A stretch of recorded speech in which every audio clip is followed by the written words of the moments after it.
Comenzando la grabación para la clase de el curso del Colegio Panamericano de Uterio del doctor Carlos Ponte de la cuenta de 5, 4, 3, 2, 1.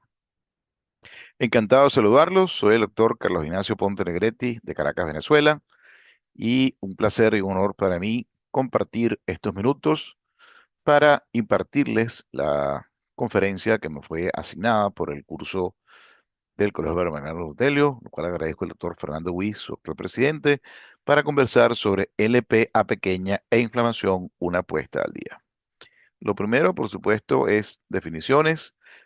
Este, Luego hablar por qué la LPA pequeña es un factor de riesgo, a quién la debemos medir, una vez medida y que evaluemos un paciente que la tiene elevada, qué vamos a hacer, y algunas consideraciones recientes que han salido, y finalicemos con un breve comentario sobre la inflamación y causas que debemos comenzar a reconocer como generadores de esa metainflamación sistémica de bajo grado causante de enfermedad cardiovascular. Primero, ¿qué es la LPA? Comprender que la LPA pequeña es una lipoproteína muy similar al colesterol LDL, portadora de ApoB y por ende una proteína altamente aterogénica solo por esa característica de tener ApoB.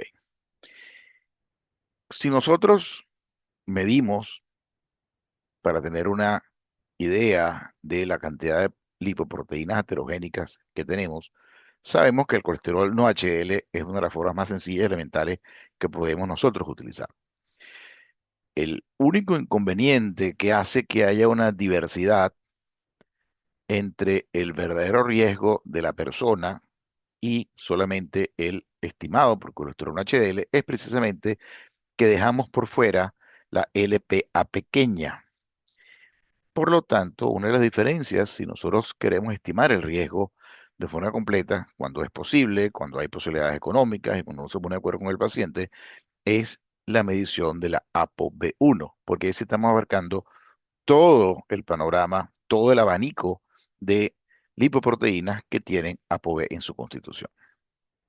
Por otra parte, la LPA pequeña es una lipoproteína muy parecida a la LDL, pero tiene unida a través de un dominio de proteasa con un puente disulfuro una, una apolipoproteína llamada lipoproteína A, que consiste de un dominio de proteasa que se une con el puente disulfuro a la molécula de ApoB y una cadena de glicoproteínas que se llaman Kringler. Y básicamente Kringler, que es un pastel escandinavo, similar al pretzel. Si esto hubiera sido descrito por primera vez en Filadelfia, no se llamarían Kringlers, sino se llamarían pretzels, y que básicamente cuando se ven en la microscopía electrónica, la primera persona que lo descubrió, se le asemejó a este pastelillo. Pues fíjense cómo el Kringler de la apo, de la lipoproteína pequeña, tiene características anatómicas muy similares al plasminógeno y vamos a guardar esta información por allí porque vamos a comprender por qué razón esta lipoproteína tiene capacidad de generar trombosis o de acelerar el proceso de trombosis. Como ven, esa cadena de Klinger son varios de estos pastelitos de eh, aminoácidos con moléculas glucídicas, por eso es una glicoproteína, y en definitiva, esta serie de 4 o 5 es lo que se llaman dos Kringler. Aquí tenemos K1, K2, K3, K4 y K5, cada uno de ellos se comporta como un Kringler. Bien, en el detalle, ahí hemos visto el dominio de proteasa y los distintos Kringler, K1, K2, K3, K4, y es importante reconocer que el corazón, el core de la LPA pequeña es exactamente igual al la LDL, una lipoproteína tipo de 100 con colesterol esterificado y triglicéridos. La diferencia es que tiene una alta cantidad de fosfolípidos oxidados y esta cadena que hace que sea, no es homogénea y esta cadena va a ser más o menos larga y es lo que diferencia entre las familias de LPA pequeña que pueden tener distintas personas, que a pesar de tener LPA pequeña elevada, puede tener unas con cadenas más largas y unas con cadenas más pequeñas, como vamos a ver más adelante. Y esto tiene su importancia para la determinación y para el riesgo. Que tenemos, por ejemplo, cuatro ejemplos. Arriba a la izquierda, una con 4K42, que es lo que da la diferencia. Segundo a la derecha, siguiendo el orden de la manecilla del reloj, una con 8K42.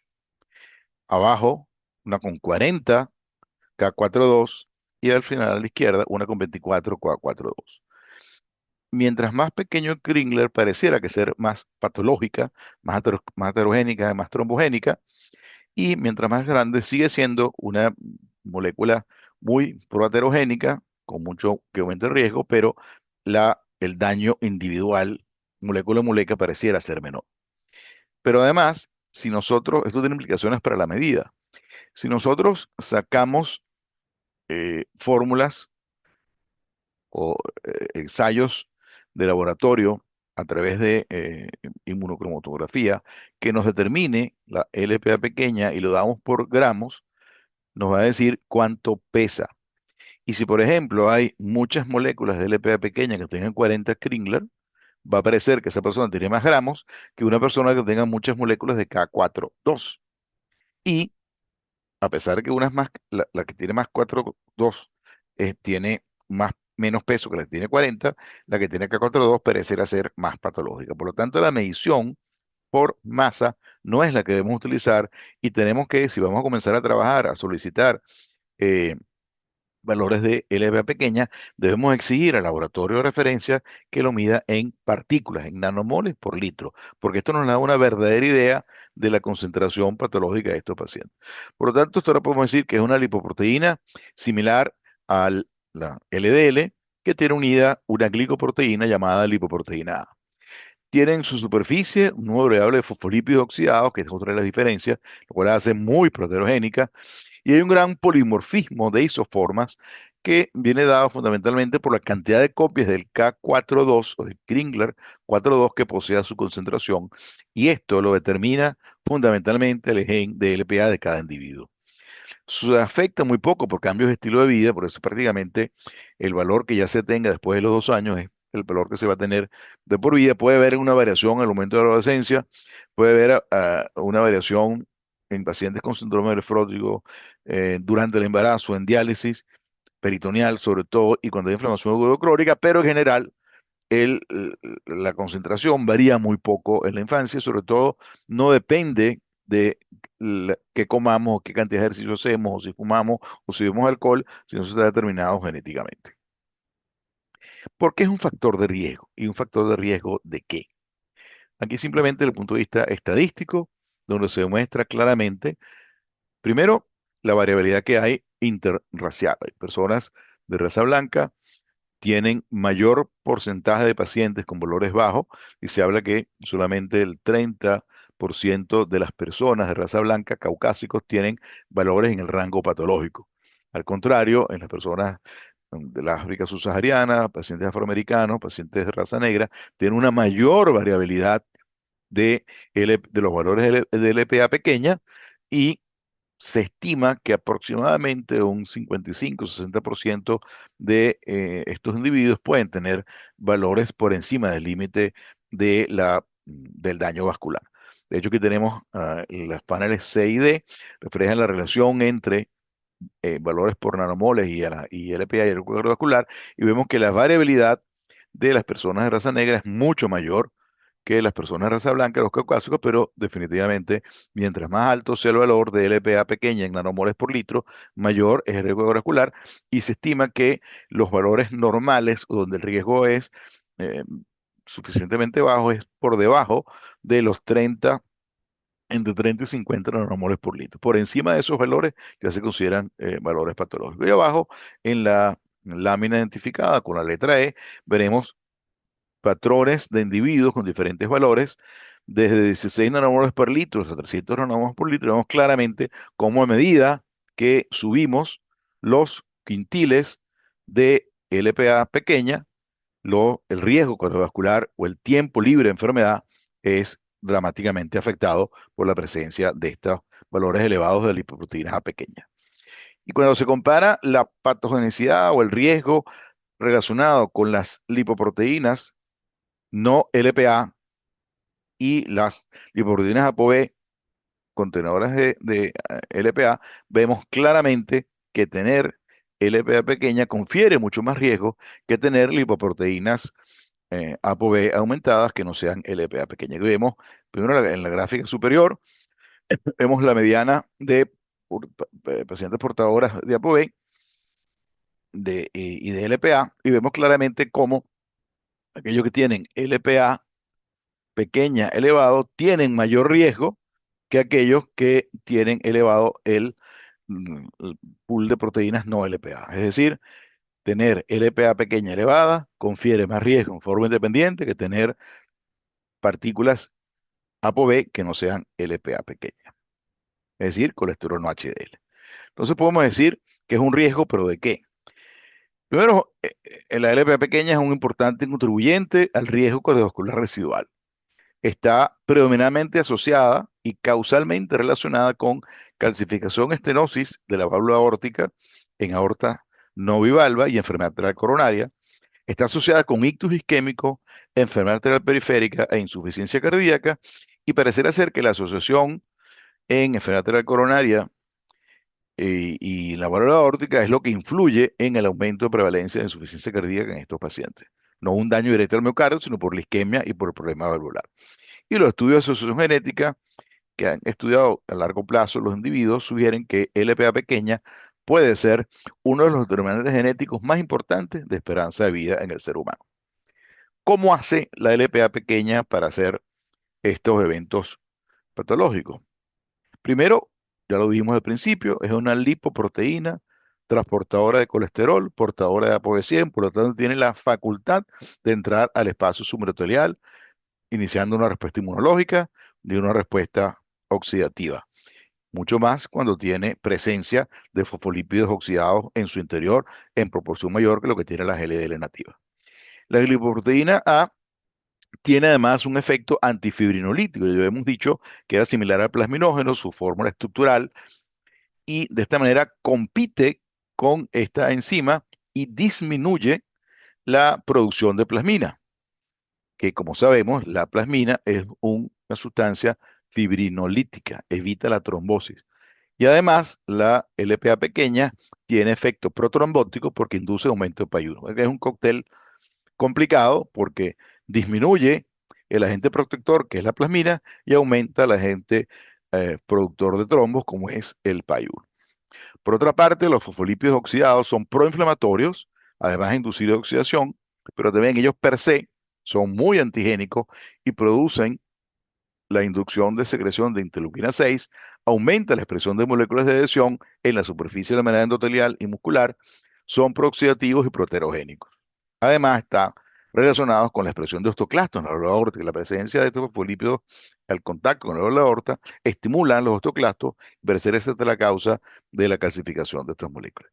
Por otra parte, y esto es un enigma que no se ha determinado si hay una acción causal o realmente hay un evento fisiopatológico, niveles excesivamente bajos están asociados con riesgo de diabetes mellitus. Para resumir, la L-proteína, la pequeña molécula transportadora de colesterol, portadora de ApoB100 y de esta lipoproteína particular, en la cual hay esta cantidad de ovillos llamados Kringler, puede activar la acción protrombótica, reduciendo la fibrinolisis a través de interactuar con el plasminógeno y además aumenta la inhibición de TPA, preveniendo la formación de plasmina. Actúa sobre las células endoteliales y los músculos erizos, favoreciendo la expresión de moléculas de adhesión, la oxidación, la difusión endotelial, la fibrosis muscular, aumentando la expresión de ICANN y de BMP2. Los fosfolípidos oxidados, actuando mediante la función macrofágica, tienen un drive inflamatorio, activando los monocitos y el desarrollo de células espumosas, que todos sabemos es la lesión inicial de la aterosclerosis, y a la vez produce agregación plaquetaria a través de la estimulación del receptor CD36 y la activación del PAR-1. Por lo tanto, produce aterosclerosis sistémica y enfermedad cardiovascular. En resumen, podemos decir que la LPA pequeña en la pared arterial tiene acciones proinflamatorias debido a los fosfolípidos oxidados, tiene efectos proateroscleróticos, activando el sistema inmunológico tanto celular como oral, tiene efectos procálcicos, estimulando el osteoclasto, cicatrizando eh, la, la, la, la placa ateroma y favoreciendo además la estenosis aórtica y tiene efectos protrombóticos por su acción similar al plasminógeno interactuando con la acción de este último. Entonces sabemos que es una molécula que es un factor de riesgo, sabemos cómo genera este riesgo, pero entonces ¿a quién se la debemos medir? Importante considerar que sus niveles varían ampliamente en la población, cerca de 1000, a razón de 1000 veces entre los individuos.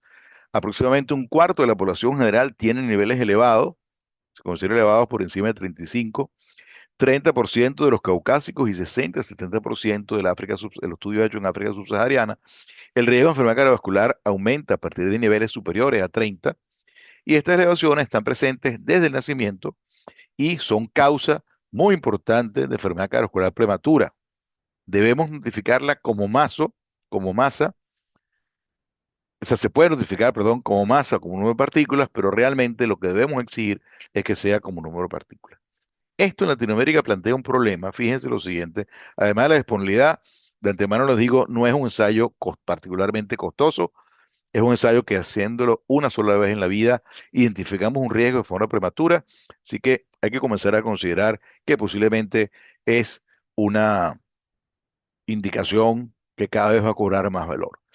Pero sabemos el porcentaje estimado en población caucásica, sabemos el porcentaje estimado, la incidencia estimada de LP a pequeña y elevada en población de raza negra, pero en población mestiza como latinoamericana, donde hay españoles, donde hay indígenas nativos de de nuestro continente, donde hay también población negra, no sabemos realmente cuál es el porcentaje. Por eso yo quisiera estimular a que comencemos a hacer ensayos clínicos para comenzar a comprender cuál es la prevalencia del EPA elevado en nuestra población.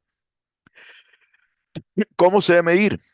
Ya explicamos que en partículas, pero quiero, digamos, insistir en esto.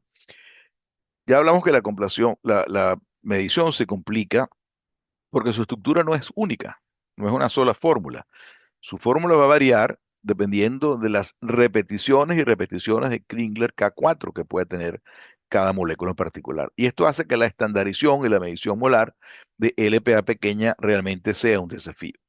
Hay un polimorfismo genético y esta variedad no depende exclusivamente para nada de lo que comamos o lo que nos movamos o lo que fumemos o lo que tomemos. Es básicamente una determinación escrita en piedra en nuestra información genética. Fíjense cómo en el gráfico arriba de la parte superior del esquema genético, cómo el número de repeticiones va a depender de cómo nosotros estemos codificados en nuestro código genético. Entonces, por lo tanto, primero, el tipo de anticuerpos utilizados para su medición, la naturaleza de sus calibradores y la variabilidad hace que la sensibilidad sea variable. Dos, dado que la masa de las partículas es variable, una conversión directa solo puede ser una aproximación inexacta. Y esta inexactitud puede resultar en subestimación o sobreestimación de la concentración. Por lo tanto, debe ser medidos en partículas. No se vale una valoración, como por ejemplo uno sabe que el colesterol LDL aproximadamente cada 38,9 miligramos es un milimol. Aquí es imposible absolutamente porque no existe una fórmula única de LPA pequeña. Entonces, mensaje, exigirlo en número de partículas, nanomoles por litro. ¿Cuándo se debe medir? Primero quiero que vean este cuadro aquí a la izquierda. Estas son las curvas de supervivencia de pacientes con hipercolesterolemia familiar homocigota y están clasificados como aquellos pacientes con hipercolesterolemia familiar homocigota, aquellos que tienen elevado niveles de valor de LPA pequeña mayor a 50 o aquellos pacientes que tienen LPA pequeña eh, solamente elevado. Aquellos pacientes que tienen, y luego está la línea gris, aquellos que tienen hipercolesterolemia familiar exclusiva, y en color rojo, color magenta, aquellos que tienen ninguna de las condiciones. Y vemos que el que tiene el riesgo significativamente mayor dramáticamente elevados son los que tienen la mala suerte de tener la doble carga genética, de tener hipercolesterolemia familiar y tener LPA pequeño elevado. Los que tienen solo hipercolesterolemia familiar o solo LPA, el riesgo es similar, por supuesto superior al que no tiene ninguno de los dos, pero tener las dos combinaciones de alteraciones genéticas produce un riesgo cardiovascular severamente elevado. Por lo menos, por lo tanto, en el momento de diagnosticar hipercolesterolemia familiar a un paciente, en ese mismo instante debe hacerse el LPA pequeña, porque eso va a poner a ese paciente en un subset de riesgo mucho mayor y nos está diciendo que tenemos que ser mucho más agresivos en lograr las metas de colesterol, porque el riesgo de ese paciente basal es sumamente elevado. Entonces, ya tenemos el primer grupo de pacientes que sin duda tenemos que medirse, los pacientes con hipercolesterolemia familiar y sus familiares, en el momento que hacemos el diagnóstico. Desde el punto de vista de sugerencia de la guía latinoamericana, el Consenso Latinoamericano de Riesgo Residual Proinflamatorio, sugerimos que al menos una vez en la vida en todos los pacientes, idealmente en el primer perfil lipídico, porque es un examen que se hace una sola vez en la vida, no necesitamos por ahora hacer controles, ya veremos qué pasa una vez que las terapias hayan demostrado beneficio y nos va a identificar precozmente el riesgo de un individuo y nos va entonces a dirigir la terapia para ser más o menos agresivo dependiendo si ese paciente tiene o no el valor de LPA pequeña y elevada. E insisto, no es un examen costoso y al contrario, es muy costo-beneficio cuando comprendemos el valor que tiene determinar el riesgo de forma precoz en una persona. Por supuesto, individuos con historia de enfermedad cardiovascular aterosclerótica prematura, individuos con familiares directos con enfermedad cardiovascular aterosclerótica prematura, individuos con familiares directos que tengan LPA pequeña elevada. Esto posiblemente va a cambiar, posiblemente si las nuevas terapias efectivamente demuestran que controlar los valores de LPA pequeña reducen el riesgo, eventualmente LPA pequeña, como vamos a ver más adelante, se convertirá en un blanco terapéutico. ¿Cómo plantea este esta revisión hecha por el doctor Peter Levy y el doctor Tokosoglu, en el cual plantean que la LP pequeña, si efectivamente estas nuevas estrategias terapéuticas con RNA pequeños interferidores dan no solamente resultados en reducciones significativas, sino que también produzcan reducción de eventos, esta puede ser un nuevo blanco terapéutico. Aquí están todas las opciones que tenemos para eventualmente reducir LPA pequeña. Vamos a comenzar desde la izquierda hacia la derecha. Los anticuerpos monoclonales contra PCSK9, el Erucumab, han demostrado en sus estudios seminales que pueden producir una reducción de LPA pequeña entre 25 y 35%, paralelamente a la reducción de colesterol LDL. Moléculas ya dirigidas específicamente contra el eh, LPA pequeña, tenemos RNA pequeños interferidores como el olpasiran, el serlasiran y el lepodisiran, que son RNA pequeños interferidores que van dirigidos específicamente para inhibir la síntesis de ApoA. Y el inclisiran, un RNA pequeño interferidor que va a actuar contra el PCSK9, contra la síntesis de PCSK9, eh, produce una reducción cercana entre 20 y 30%. Hay moléculas pequeñas por vía oral, como el mubalapin, perdón, que inhibe la interacción entre la ApoA y la ApoB100, y al inhibir esta fusión, realmente bloquea la síntesis e inhibe la síntesis de LPA pequeña. Y hay algunos nucleótidos antisentidos contra ApoA dirigidos específicamente que también están en ensayo. Los que han tenido más avance han sido resultados más interesantes, son los RNA pequeños interferidores. Aquí tenemos la molécula SLN360, este es el estudio Apolo, un estudio fase 2, básicamente para búsqueda de dosis en individuos con valores elevados de LPA pequeña, estudio randomizado, donde son 33 pacientes, 32 fueron analizados, 8 recibieron placebo, 6 dosis de 30, 6 dosis de 100, 6 dosis de 300 y 6 dosis de 600 miligramos. El punto final era el valor de LPA pequeña a los 5 meses y, por supuesto, reducción de otros marcadores de inflamación y otras partículas lipídicas. El resultado, impresionante. La dosis de 600 miligramos, similar a la dosis de 300, produjo reducciones hasta de 100% en los valores. O sea, prácticamente inhibe totalmente la formación de LPA pequeña. Otro estudio, el estudio Ocean, de el la molécula olpasiran, igual randomización multifactorial 1:1:1:1, doble ciego entre 10 y 225 miligramos versus placebo en aquellos pacientes que tenían valores de LPA pequeña por encima de 150 nanomoles por litro. Y básicamente una vez el punto final, los cambios en LPA pequeña de la base a la semana 48. Y los resultados, una vez más impresionantes, reducciones con 225 miligramos entre 100 y 100,5%. Y reducciones, pacientes que alcanzaron valores por encima de 125 nanomoles, prácticamente el 100% de los pacientes.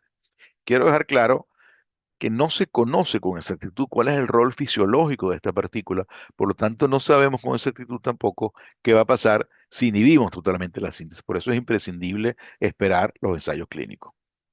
Importante en ambos estudios, seguridad absoluta, con una incidencia de efectos adversos muy baja, prácticamente reacciones locales, como en todas las terapias inyectadas. Entonces, ¿qué hacemos mientras tanto? Como no existen terapias aprobadas para reducir la LPA pequeña, en aquellos pacientes que tengan elevaciones significativas de esta partícula, la recomendación es un control intensivo, mucho más intensivo que en otros pacientes, de los factores de riesgo. Y hay demostraciones, esto viene del estudio del profesor Ferenc, del Biobank de Inglaterra, que hay pacientes con LPA pequeña elevada y que se logran valores de colesterol LDL por debajo de 30, se amortigua, prácticamente desaparece de forma significativa el riesgo cardiovascular asociado a LPA pequeña. Por lo tanto, estos estudios de terapias con RNA pequeños interferidores redujeron significativamente las concentraciones de esta partícula con una excelente tolerancia. Estos estudios respaldan que es lo que se está trabajando ahorita, estudios fase 3, pero hasta no tener resultados no podremos saber si LPA pequeña va a ser un marcador de riesgo o se va a convertir en un nuevo blanco terapéutico. Dos estudios recientemente salidos, y lo interesante de esto es que hay datos de países americanos, Argentina y Colombia. Eh, Vamos a poner el puntero un segundito para que lo vean aquí.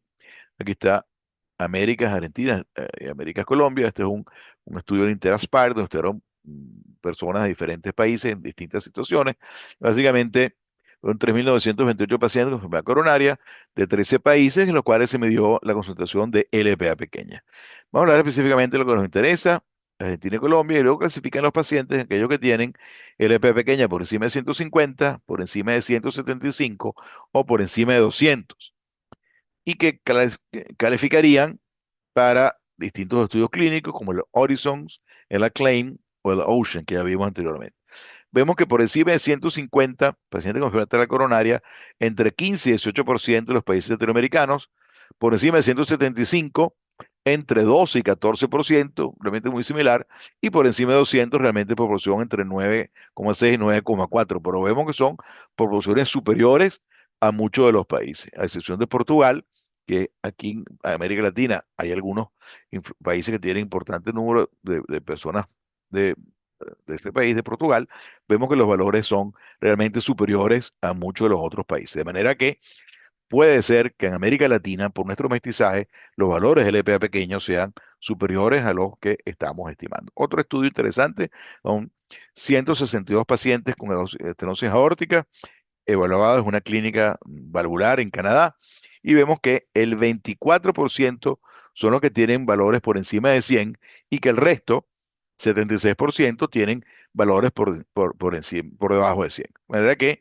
es un riesgo cardiovascular tenerlo elevado significativo, pero la incidencia no es tan alta en esta patología. Tenerlo, hay que marcar el riesgo, pero eh, no es una causa, no es la causa fundamental de estenosis aórtica. Hablemos ahora brevemente de inflamación. Es un tema muy conocido. Yo quiero darle un giro particular para aprender algunas causas de inflamación distintas que tenemos que cada vez ver con más frecuencia, como es la obesidad. Primero, el estado actual del conocimiento reconoce sin ninguna duda que la inflamación es un factor central en la patogénesis, progresión y en eventos clínicos de enfermedades cardiovasculares, incluyendo la aterosclerosis, la insuficiencia cardíaca, miocarditis y la pericarditis. Hay dos componentes fundamentales, componente celular, pero muy importante, las inmunocitoquinas.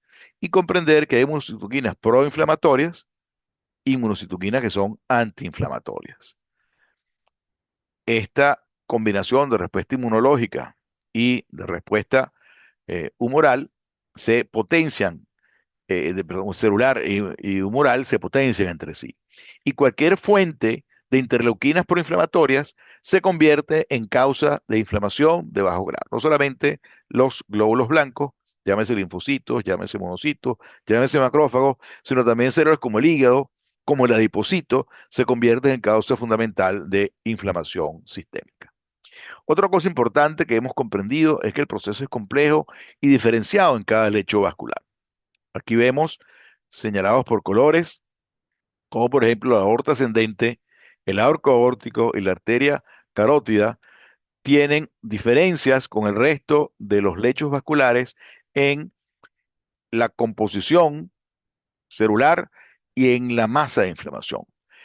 Aorta abdominal y periféricas, vemos que el origen es heterogéneo, las células vasculares varían y hay importante impacto del tejido adiposo perivascular, como vamos a ver más adelante. En la aorta descendente, siendo el mismo vaso, cambia completamente, entre otras cosas, por las fuerzas hemodinámicas, lo que hay en el arco aórtico y en la aorta torácica, vemos cómo tiene menos, son menos pronos para desarrollar lesiones ateroscleróticas en este segmento aórtico y ya en la parte en general, hay una variación en el grado de acumulación de lípidos y en la calcificación. Y este mismo estudio muestra claramente cómo inclusive en relación con el origen eh, de, de las células de cada uno de los lechos vasculares, cambia completamente el grado de inflamación. Pero yo quiero detenerme, como les había dicho, fundamentalmente para hablar un poco de lo que el valor que tiene la grasa perivascular, en este caso en las arterias coronarias, en este caso en la aorta abdominal, en relación con el desarrollo de inflamación. La grasa perivascular o el tejido adiposo perivascular, anatómicamente tiene una característica muy importante. Hay una adventicia muy delgada y prácticamente el tejido graso está en contacto directo con la pared vascular, aparte que a través de ese tejido graso transcurre la vasa vasorum que va a nutrir la pared del vaso. En condiciones normales, ese tejido vascular favorece la vasorelajación, tiene función de protección del calor, de amortigua el daño calor, son termogénicas y tienen también factor de protección mecánica de los vasos, sobre todo las coronarias o arterias en lechos periféricos.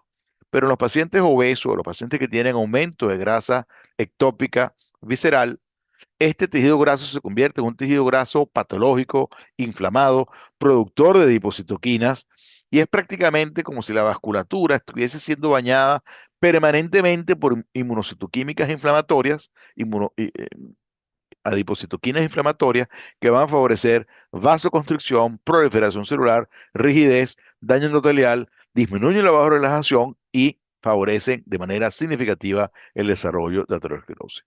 Otro lecho graso muy importante a tomar en cuenta es la grasa o el tejido adiposo epicárdico. Digamos, comenzó a ganar notoriedad los años 2000 con los estudios del profesor Jacobelli de Italia, que comenzó a describir cómo la grasa epicárdica evaluada por ECO tiene relación con una cantidad de síndromes cardiovasculares, arterial coronaria, arritmia, disfunción diastólica, hipertrofia ventricular izquierda, rigidez miocárdica, etcétera, etcétera, inclusive muerte y arritmias en estos pacientes.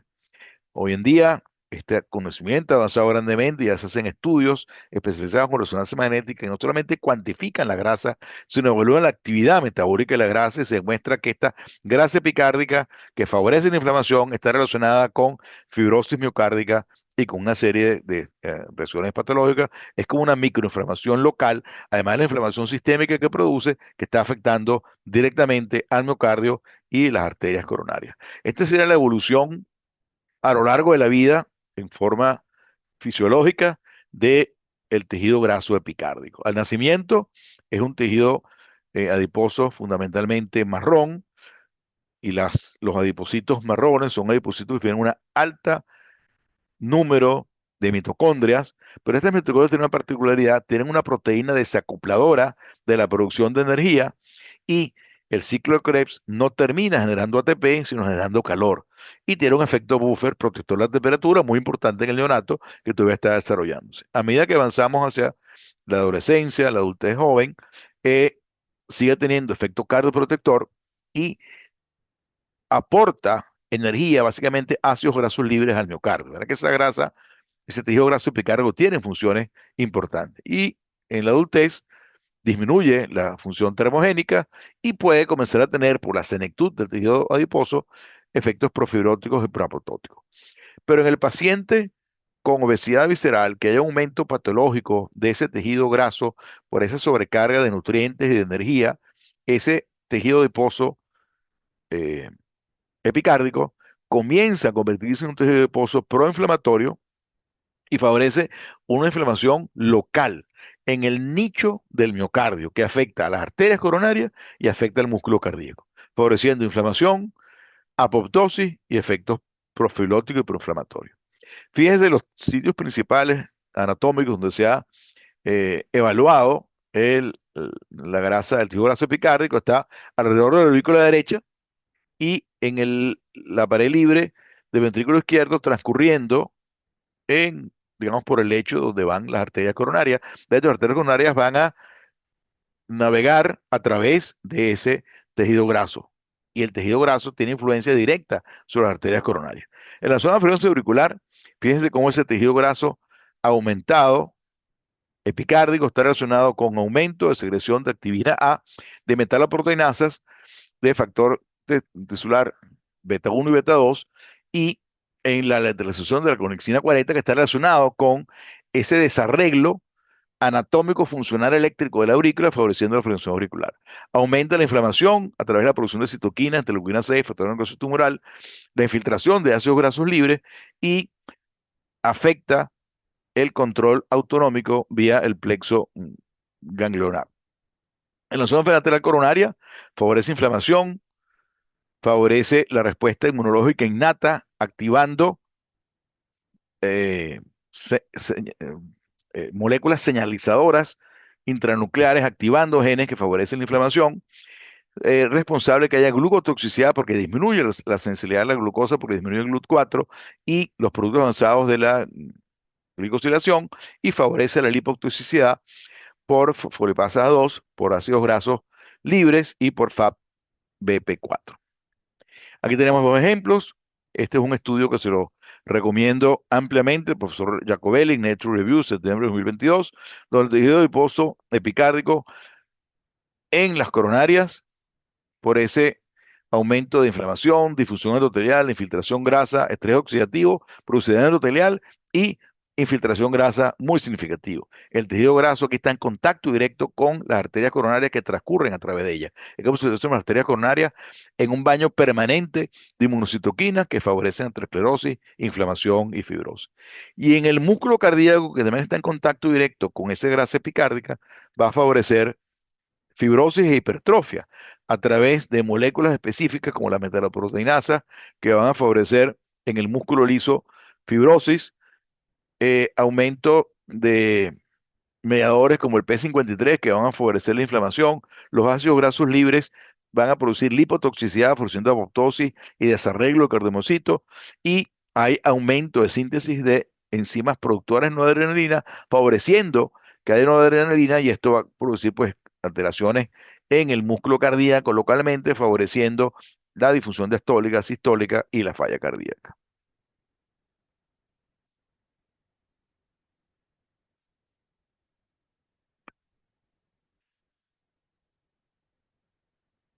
De manera, me disculpan, que el tejido adiposo epicárdico y perivascular, tenemos que comenzar a verlo y evaluarlo y estar muy atentos a la información que está saliendo cada vez más, porque los pacientes con obesidad, sobre todo con obesidad visceral, en el cual debemos verla como una enfermedad del tejido adiposo, como una adipositopatía, la inflamación sistémica de bajo grado y local en las arterias y el miocardio es secundaria a esa hipertrofia del tejido adiposo, en este caso epicárdico y perivascular. Por lo tanto, terapias que vayan dirigidas a disminuir el tejido adiposo y a mejorar la función van a tener efectos significativos en la inflamación y en el remodelado vascular y miocárdico. Y ya para finalizar, quiero invitarlos al sexto Congreso Interamericano de Prevención Cardiovascular del Consejo de Prevención Cardiovascular de la SIAC Prevent, que se va a desarrollar los días 2, 3 y 4 de octubre en Mendoza, Argentina, donde pasaremos 3 días hablando de prevención rodeado de buenos caldos de vino mendocino. Los esperamos.